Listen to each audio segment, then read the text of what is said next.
Hey guys, it's Yaya. Happy Mother's Day. Today I'm going to be showing you 3 different gift basket fillers that will be perfect for Mother's Day. Alright, so we're starting off with the easiest DIY, and that's going to be the body butter.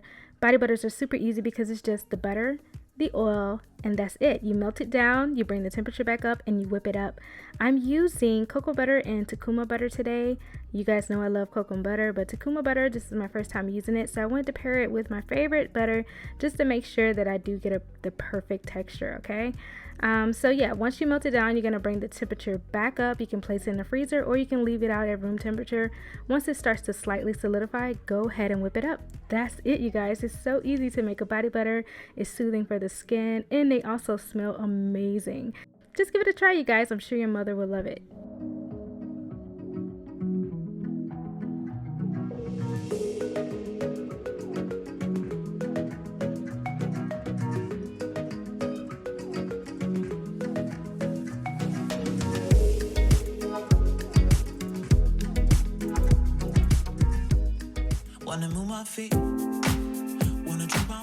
Alright, so we're going to go one more level up here. We're going to make an emulsifying sugar scrub.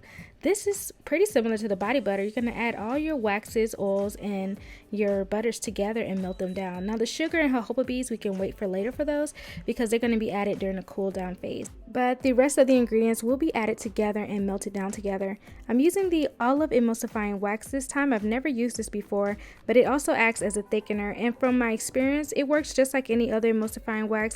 So I had a subscriber ask me that, but yeah, it works just the same. Okay, so I'm gonna add the emulsifying wax, the butter, and the cetearyl alcohol, which is also a thickener, all together, and I'm gonna melt them down on low heat using a double boiler as usual.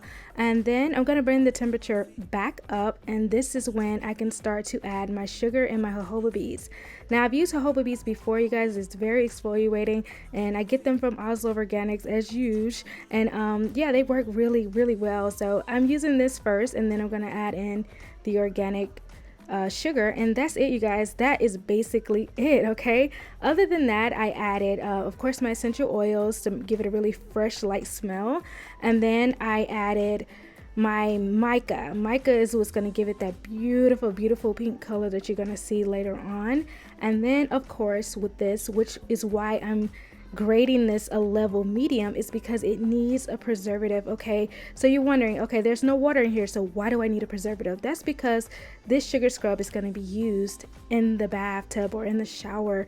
So when you're scrubbing and the sugar and everything is emulsifying together, you're going to get that lotiony feel. It's going to lather and be beautiful, but it's also coming into contact with water, so more than likely you're going to put your hands back into it, and you're going to get water into that jar. It's just what's going to happen when it comes to sugar scrubs. Okay, so you don't want any mold or anything to start to grow into your sugar scrub, right? So you need a preservative because it's going to come in contact with water. That is why this is so important. Okay, so I just wanted to make sure you guys understood that, and that's why I'm giving this a level medium. But don't be discouraged by the preservative. This is super easy to make, okay? Like I said, once you melt down your butters, oils, and waxes, and you bring the temperature back up, add in your sugar, your jojoba beads, and then you're just gonna whip it. That's it. And then of course it's optional to add in a colorant if you like to. I'm adding this beautiful pink. I have no idea what it's called, but it's gorgeous. I actually added more than I wanted to. I wanted a lighter color. I wanted it to be a little bit more of a pastel pink, but this still was very pretty, so I was really happy with it. But just be careful with mica, you guys. Just use a little bit at a time until you get the desired color. Okay, look how beautiful and vibrant this is. So gorgeous, and it smells great, you guys. So that's it. It's done.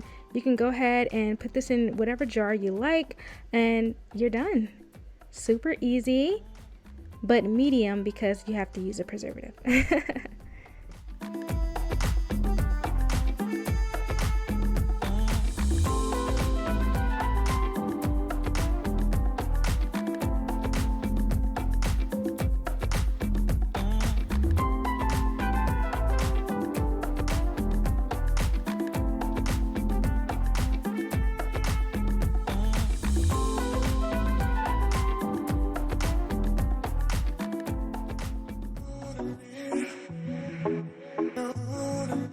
Okay, for our most difficult one, we have the DIY Kokum Lotion.